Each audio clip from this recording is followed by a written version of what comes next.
So this is not going to be a two-part video. I screwed up again on the anodizing. These two over here are okay. They were in there about 45 minutes. That's what I've been having pretty consistent results with my bath. I dropped that one and moved it. Those will be okay. This one had copper in it, a copper bushing. Bad idea because that really screws up your bath. This one I couldn't hold.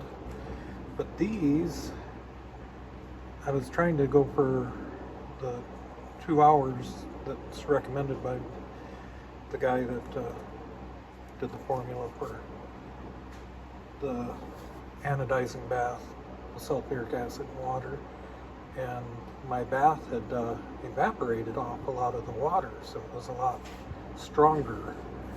So even before I got to the hour and 20 minutes, all of a sudden I noticed my amps had climbed from like, a little less than 5 to like 7 or 8 amps all of a sudden.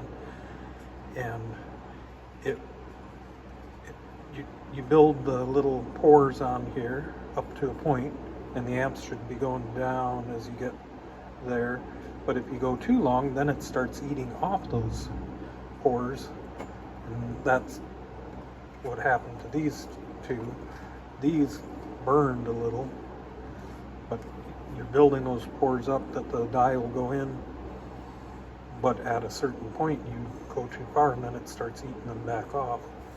So now I'll have to put this in the stripper again and strip off the anodizing and buff them up a little.